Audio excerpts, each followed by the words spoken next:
assez long finalement. Heureusement qu'il n'y en a pas plus parce que...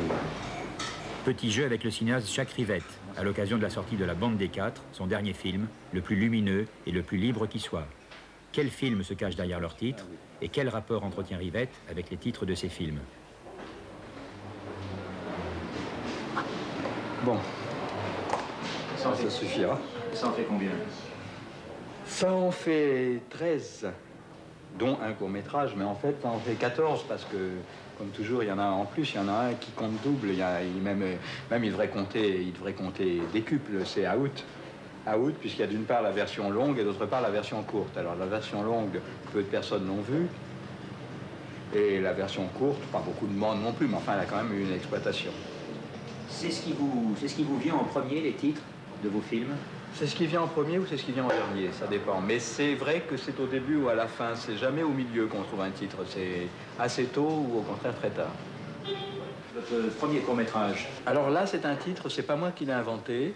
Là, au contraire, il est venu assez tard. On avait déjà le titre, le projet de film venait d'un fait divers que Charles Beach avait entendu à la radio, qui nous avait raconté. On bouffait tous ensemble, comme on faisait très souvent à l'époque, avec François, avec Jean-Claude Brialy, chez les parents de Charles. Et il nous raconte un fait divers qu'il avait entendu à la radio, en fait, qui était une vieille histoire. Et on se dit, tiens, ça serait marrant d'en faire un film. Et on discute entre nous comment faudrait raconter ce fait divers si on en faisait un film. Et à force de se dire comment il faudrait le faire, on se dit pourquoi pas le faire. Et il y avait Chabrol aussi. Chabrol dit, allez, d'accord, je produis. Et puis, donc, moi, j'étais le plus âgé, etc. Donc, je mets en scène. Et puis, le scénario, c'était un peu tout le monde. Et à l'arrivée, au générique, il y a Chabrol, donc producteur, mais qui était aussi co-scénariste, co-dialoguiste. Le dialogue, c'était Chabrol et moi. En gros, le dialogue, il y a la moitié des scènes, c'est Chabrol qui l'a écrite, l'autre moitié, c'est moi qui l'ai écrite. Et on n'avait pas de titre. Et comme c'était une histoire, donc, d'une femme qui trompe son mari, d'une machination et tout, je dis, tiens, ce serait bien d'avoir un titre, genre La règle du jeu. Et c'est Chabrol qui était, bon, joueur d'échecs, etc., qui a dit Le coup du berger. Donc le titre vient de Chabrol. C'est Chabrol qui l'a trouvé. L'amour fou. En même temps que l'argent, il a amené on va en zigzag. Oui, on va en zigzag, je suis d'accord, on n'est pas obligé d'être chronologique. Non, pardon. Paris nous appartient. Paris nous appartient, c'est pas moi non plus qui l'ai trouvé. C'était également un an avant. J'avais déjà écrit une grande partie de l'histoire, peut-être pas tout le scénario, mais enfin bon. Et on discutait également, on était ensemble en train de discuter, c'est souvent comme ça qu'on trouve les titres. D'ailleurs, 9 fois sur 10, c'est comme ça qu'on trouve les titres, c'est en étant en 3 ou 4 et en discutant. Moi, de toute façon, c'est comme ça que j'aime faire les scénarios, c'est toujours en parlant. Je suis quelqu'un qui aime bien parler, qui a horreur d'écrire. Et donc, on était 3-4, il y avait Beach également, et il y avait un comédien qui aurait dû, à l'époque, jouer le principal rôle masculin. On ne dira pas qui c'était, puisque c'est pas lui qui l'a fait. Il est parti entre-temps, il a eu la grosse tête, etc. Et finalement, tout est très bien. C'était Gianni qui a été formidable pour faire le film. Et là, j'ai une pensée pour Gianni Esposito, qui a été vraiment très très bien pendant tout ce tournage de Paris nous appartient, ainsi que Françoise Prévost, ainsi que beaucoup des comédiens, puisque personne, c'est un film qui a été très dur à tourner, et personne n'était payé, il n'y avait pas un sou, on ne savait même pas si le film se terminerait, et tous ont été formidables de continuité, d'attention. Est-ce qu'on peut dire que c'est le titre qui vous a dicté ce qu'allait être le film? Non, parce qu'encore une fois, je n'avais pas le titre. Et donc, on déjeunait avec Charles, avec donc cet autre comédien qui n'a pas joué le rôle. Mais c'est lui qui, brusquement, je disais, je voudrais un titre, finalement, étant donné l'histoire, qui soit une sorte de « À nous deux, Paris ». La fameuse phrase de Rastignac. Et bon, il s'agissait, mais j'avais pas envie de reprendre « À nous deux, Paris ». Et c'est ce comédien qui a dit, pourquoi pas, Paris nous appartient.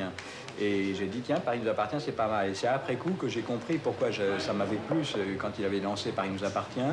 Parce qu'il y a un bouquin de Peggy que j'avais déjà énormément lu quelques années avant et que j'avais d'ailleurs totalement plagié pour écrire mon article à la lettre sur Rossellini, qui est entièrement un pastiche de ce livre de Peggy. C'est Victor-Marie Comte Hugo. Et en reprenant comme ça quelques mois plus tard Victor-Marie Comte Hugo, j'ai vu qu'il y avait tout un paragraphe de Peggy sur Paris n'appartient pas seulement aux personnes qui se lèvent de bonne heure pour préparer la journée, mais Paris appartient également aux personnes qui restent à Paris l'été pour préparer la saison d'hiver. Et bon, bien entendu lui-même, c'est parce que c'est toujours de lui qu'il s'agit. Et ensuite, paragraphe suivant, paragraphe numéroté, comme toute la moitié de Victor-Marie Comte Hugo, Paris n'appartient à personne. Phrase que j'ai mis en tête à la fin du générique de Paris appartient. Et la religieuse? La religieuse, c'est le titre de Diderot. Cela dit, le vrai titre du film, c'était la religieuse, effectivement, au départ, et quand on a tourné, même sur la copie, la première copie, la copie de Cannes, c'était la religieuse. Et ensuite, à partir du moment où on a eu les ennuis, je me souviens très bien que Beauregard m'a appelé un matin en disant on va changer le titre pour justement apaiser les gens, les susceptibilité. Et c'est Beauregard qui m'a dit on va l'appeler Suzanne Simonin, et en petit, la religieuse de Diderot. Et j'ai dit d'accord, parce que finalement, c'était pas une mauvaise idée. Et le vrai titre du film, maintenant, on n'a pas refait le générique depuis, on a refait le générique à ce moment-là, puisque... Et le vrai titre du film, c'est Suzanne Simonin, la religieuse de Diderot. Et c'est un titre comme ça, pourquoi pas, puisque de toute façon, c'est une adaptation, c'est pas...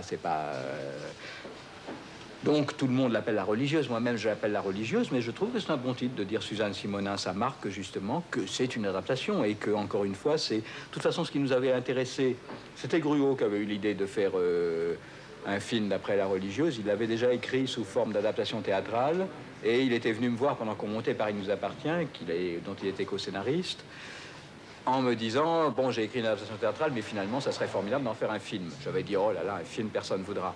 Et quand j'avais été pour voir Beauregard, 6 mois plus tard, quand Jean-Luc m'avait envoyé chez lui, comme il avait envoyé Demy, Varda, Rosier, tout le monde, c'est Beauregard qui m'avait dit, la religieuse, pourquoi pas? Genre, j'avais sauté dessus, évidemment. Bon, après, on a mis 5 ans pour le faire, pour des quantités de raisons, mais...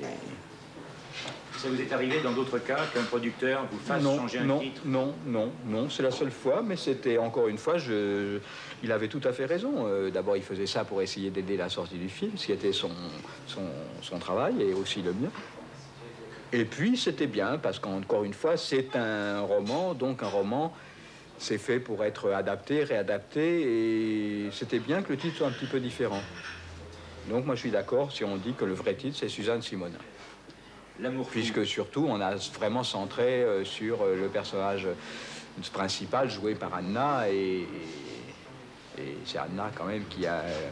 et les autres comédiennes autour d'elle, mais c'est quand même Anna qui fait le film. L'amour fou, là également, j'avais écrit le premier jet de l'histoire. C'est le premier film que j'ai fait sans scénario, écrit complètement à l'avance, L'amour fou. Là, ouais, c'est à partir de là qu'on a travaillé en improvisation. Mais il y avait quand même, j'avais écrit quand même d'abord 10 pages, puis ensuite 30 pages pour avoir l'avance sur recette qu'on n'a pas eu parce qu'ils voulaient qu'on leur écrive des dialogues et puis j'avais pas envie. Et j'ai cherché le titre après. Et puis, je suis parti sur l'idée que c'était un film sur l'amour et sur la maladie. Et plutôt que de mettre l'amour malade, bon, le titre de Breton m'est revenu dans la tête et je l'ai appelé L'amour fou. Et tout de suite, François Truffaut, à qui j'avais fait lire ça, comme, bon, c'était l'époque où on se passait tous nos projets aussitôt, et il m'a dit, ah, voilà, ce titre, de toute façon, rien que pour le titre, tu dois faire le film. Et après Gallimard, etc., on dit, ah, L'amour fou, titre de Breton et tout, mais à ce moment-là, bon, on a eu vite fait de leur dire qu'il y avait déjà une pièce de Roussin, et puis que de toute façon, c'était une expression toute faite, que bien sûr, effectivement, je l'avais fait en pensant au livre de Breton que j'avais lu. C'est le premier livre de Breton que j'ai lu quand j'avais 16 ou 17 ans. Mais le titre, il ne faut pas le prendre dans le sens que lui donnait Breton. Non, ben si aussi. Moi, ce titre, j'avais eu envie de le prendre parce que pour moi, justement, c'était dans les deux sens. Dans le sens breton, l'amour fou, l'amour total, l'amour absolu, l'amour... et aussi le moment où l'amour devient malade, Mad Love. Justement, le titre américain, c'est Mad Love parce qu'ils ne peuvent pas traduire autrement. Ils ne peuvent pas traduire les deux en anglais. Donc, ils traduisent Mad Love. Out One. C'est un titre décalé. C'est un titre décalé parce que c'est une idée. J'avais eu, après L'amour fou, envie de faire un film que j'ai pas fait parce que c'est moi-même qui ai abandonné l'idée. Ça n'a pas été très loin. Je voulais faire un film qui se serait passé en province sur un groupe de garçons et de filles dans une ville de province qui aurait été plus loin que Rouen, ma ville natale, qui aurait été une province plus décalée, plus loin de Paris, avec une vie plus indépendante, genre... je sais pas, une ville du centre, du Midi ou du Sud-Ouest, enfin. Et donc, mettons, autour d'un bistrot où les garçons et les filles qui ont quand même un peu envie de faire des choses différentes, soit d'être comédien, soit d'écrire, soit de peindre, soit je sais pas quoi, se réunissent traditionnellement. Et le film, ça aurait été leur groupe sur une période de 2 ou 3 ans. Et à la fin, il y aurait eu toujours le groupe qui se réunit périodiquement dans le même café, ça aurait été le même groupe, mais il n'y aurait eu personne des gens du début, ça aurait été d'autres. L'idée me plaisait bien. Et ça s'appelait Out à cause de ça, parce que bon, c'était comme dans Les Trois Sœurs, ils auraient dit Paris, Paris, Paris, comme on dit Moscou, Moscou dans Les Trois Sœurs. Et puis je l'ai pas fait, j'ai abandonné très vite l'idée, parce que ça faisait déjà à ce moment-là, 68, 69, ça faisait déjà presque 20 ans que j'avais quitté moi-même ma province et également 20 ans que j'avais quitté l'adolescence. Donc je me sentais 2 fois loin du sujet. J'ai eu peur pour 2 raisons, à la fois de faire quelque chose de faux et de décalé. Et donc après j'ai repris ce projet d'une histoire qui serait d'une intrigue où on se croiserait des destins, mais de façon tout à fait différente, dans Paris, à partir, donc, je suis parti des comédiens complètement. On est parti des comédiens complètement pour Out. C'est eux qui ont inventé leurs personnages. Et moi, tout ce que j'ai fait, ça a été d'organiser leur croisement, leur rendez-vous, et tout à fait au dernier moment, 8 jours avant le tournage, de repenser à l'histoire des tresses de Balzac pour avoir un vague fil conducteur. Une sorte de gimmick, comment Hitchcock appelait ça déjà, j'ai oublié le nom, de MacGuffin. Et donc, Out, c'est le titre du projet provincial que j'ai gardé. Et j'ai rajouté le chiffre 1 après, le chiffre 1, et non pas Out One. Je déteste qu'on dise Out One. Pour moi, c'est Out avec le chiffre 1, qui doit se prononcer 1 si on est français, One si on est anglais, et je sais pas quoi, Uno si on est italien, etc., etc. Parce que, éventuellement, c'était le début d'une série épisodes, puisqu'on faisait ça comme un feuilleton télé. La vraie version, c'est 8 épisodes pour la télé, avec éventuellement, à ce moment-là, ça s'arrêtait de façon suspendue, ça annonçait la suite. Donc, mais Out 2 n'a jamais été tourné. Et encore moins montré. Et ensuite, il y a 2 versions, puisqu'il y a la version longue en 8 épisodes de télévision, que les télés ont refusé à l'époque, mais on va peut-être essayer de le refourguer, là, dans 6 mois, dans 1 an, en faisant monter les prix quand même, parce que maintenant, c'est plus cher que ça aurait été en 70. En 71, c'est beaucoup plus cher maintenant.